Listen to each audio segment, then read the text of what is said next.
Welcome back to the bar, but today we're going to be talking about a topic I think a lot of people have a misconception about. And I'm going to ask the GOAT these questions because I think that he is probably the smartest person, or at least one of the top 3 smartest people I know in real estate. So, and knows...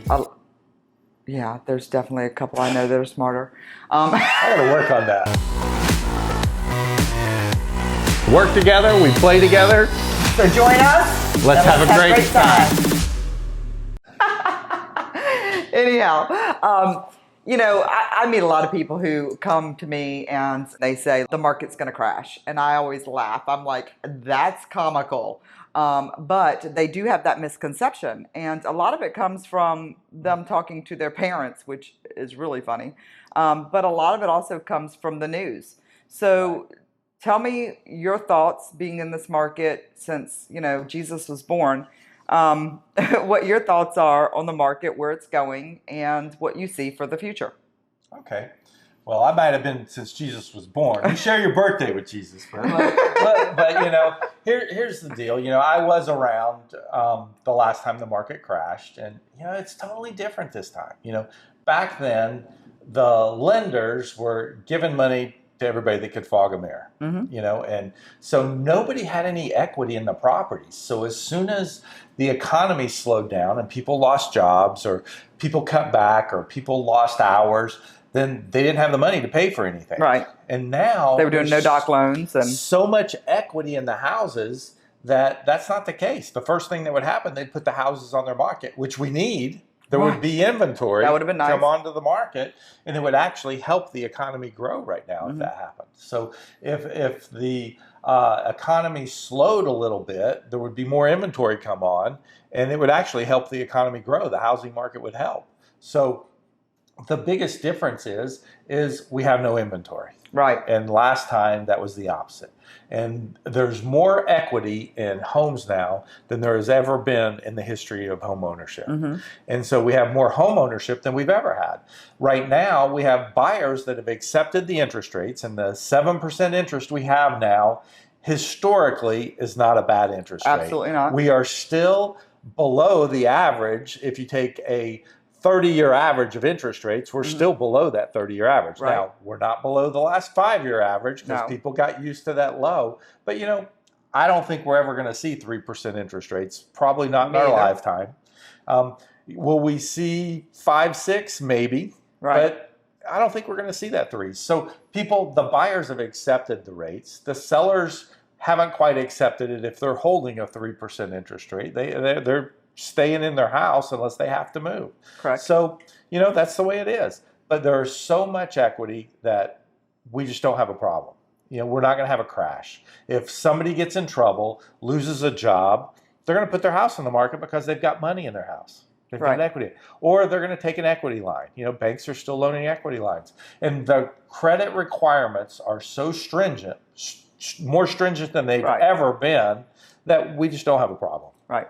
So I find it also funny when all of a sudden the news says, oh my gosh, we're at 100% up on foreclosures from last year. So I always need people to understand what that 100% up means, because we all know what last year's foreclosure rate was. Right. So there may have been 1 foreclosure last year. So that means this year we have 2.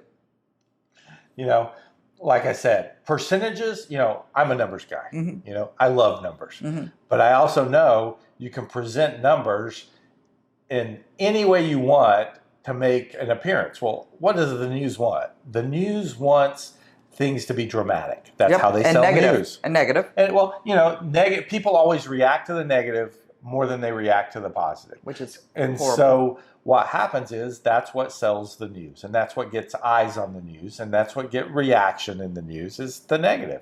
People react to it more than they do the positive.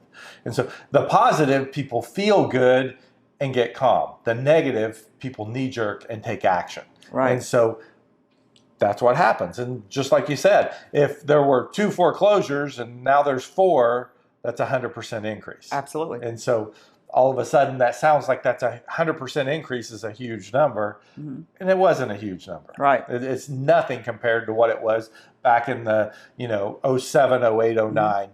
We're nowhere near what that is going to be. So, and I think what people don't understand is there's more people with 100% ownership of their house right now than ever in history. There's more people with 50% equity in their house than ever in history. There's never been the numbers that we have right now. So if somebody was actually in trouble, they could turn around, pick up the phone, call us, and we could sell it, and they'd have equity. They've got enough equity to go buy, downsize. They've got enough equity to go, some of them, to buy cash at a smaller number and have enough cash to live on. Mm-hmm. It's just crazy to think that we're going to have a housing crash. We're not going to have a housing crash.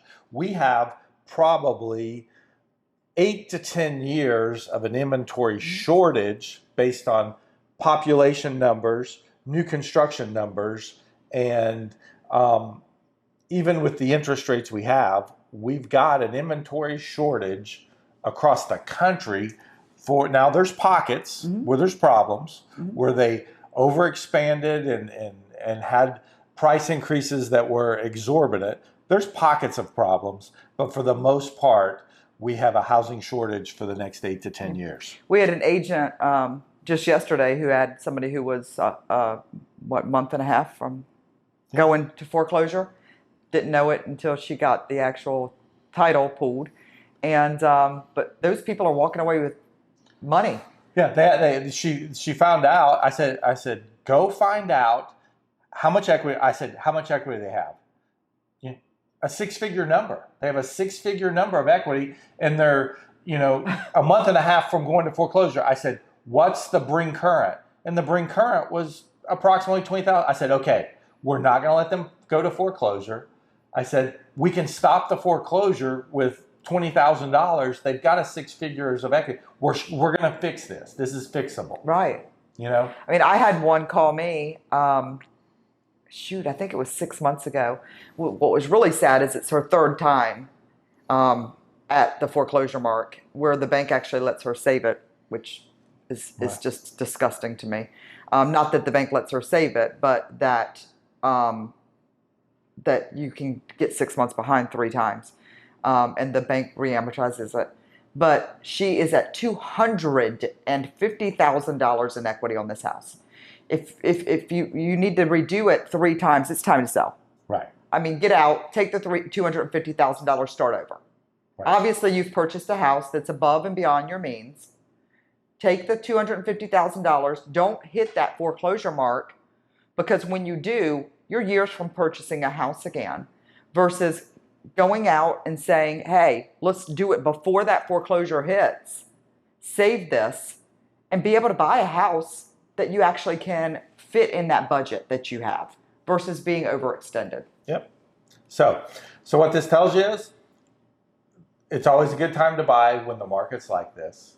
We've got even though the prices are still going up, there's a projection that the prices are still going up.